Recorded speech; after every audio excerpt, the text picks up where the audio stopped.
नमस्कार, मैं हूं रौनक। रणतंत्र देख रहे हैं आप। आजादी से पहले अंग्रेज हम पर अत्याचार करते थे, सजा देनी होती थी तो काला पानी भेज दिया करते थे, क्योंकि उनको शायद पता नहीं था कि 3rd डिग्री टॉर्चर करने के लिए अप्रैल के महीने में अहमदाबाद के मैदान में दोपहर 3:30 बजे मैच भी खिलाया जा सकता है। अरे भाई, ऐसे ही 2 महीने का टूर्नामेंट करते हो, 2.5 का कर दो। कम से कम खिलाड़ियों को 40 डिग्री की गर्मी में झुलसना तो न पड़ता। वैसे भी इतनी गर्मी है कि मुझे तो कोई ईमेल पर भी वार्म रिगार्ड्स भेजता है तो मेरे को उसका गुद्दी पकड़ने का मन करता है। यहाँ तो बेचारों को अप्रैल की धूप में दौड़ना भागना पड़ रहा है। लेकिन इसके जिम्मेदार गुजरात वाले कुछ हद तक खुद भी हैं। टॉस जीतकर गेंदबाजी करने का फैसला भी उन्हीं का था।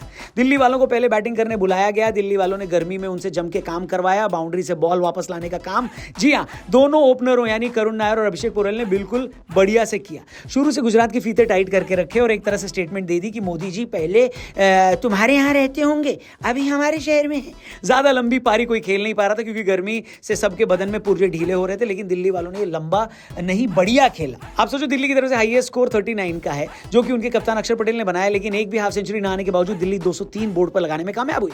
हालांकि और भी ज्यादा बन सकते थे, लेकिन प्रसिद्ध कृष्णा ने 4 इंपॉर्टेंट विकेट लिए और इस इनिंग में इसी के साथ आईपीएल में पर्पल कैप की रेस में सबसे आगे हो गए। ये तो मैं पक्का बता सकता हूं कि टूर्नामेंट के आधे स्टेज में बड़े से बड़े क्रिकेट एक्सपर्ट्स भी ये प्रिडिक्ट नहीं कर पाए होंगे कि प्रसिद्ध कृष्णा के पास पर्पल कैप रहेगी। मेरी मानो तो गुजरात वालों को हीरा मिला है, हीरा। लेकिन हीरे की मेहनत पर पानी न फिरे, इसलिए गुजरात को 204 बनाना था। दिल्ली वालों के 200 का पार करने का सीक्रेट था उनकी टीम एफर्ट, यानी सारे बल्लेबाजों ने थोड़ा कंट्रीब्यूशन तो किया ही था। लेकिन गुजरात के साथ ये रूल एप्लीकेबल नहीं हो सकता था क्योंकि उनके मिडिल ऑर्डर के पास इतना बड़ा टारगेट बनाने का एक्सपोजर भी नहीं था। ऐसे में बहुत जरूरी था गुजरात के टॉप 3 में कोई ऐसा बड़ा स्कोर बनाता।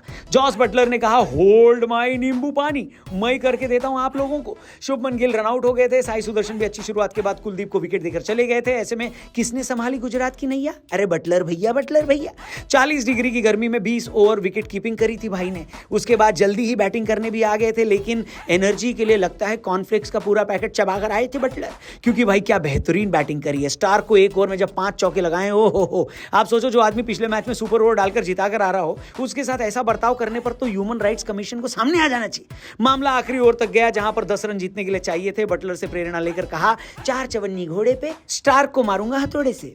पहले 2 गेंद में ही 10 रन बना दिया। हालांकि इस वजह से बटलर की सेंचुरी पूरी नहीं हो पाई और वो 97 पर नॉट आउट वापस गए। लेकिन मेरे ख्याल से इतना फर्क नहीं पड़ेगा उनको, क्योंकि उन्होंने गुजरात को पॉइंट्स टेबल के टॉप पर तो पहुंचा ही दिया। और आज जो भी टीम मिड सीजन के पॉइंट्स टेबल के टॉप पर रही है, आज तक ऐसा नहीं हुआ कि वो प्लेऑफ के लिए फाइनली क्वालिफाई न कर पाई हो। भाई साहब, इसका मतलब ये है कि गुजरात को प्लेऑफ का पहला कंटेंडर मान लेना चाहिए क्या? जो भी आपको लगे कमेंट करके बताना। क्या बटलर को अपनी सेंचुरी पूरी करनी चाहिए थी? इन सारे सवालों के जवाब कमेंट करके देना। चैनल सब्सक्राइब करना। इस वक्त लखनऊ और राजस्थान का मैच चल रहा है। इस मैच पे कल सुबह एक मस्त वीडियो लाएंगे। फिलहाल यहां से जाएंगे। Thank you for watching. Bye bye.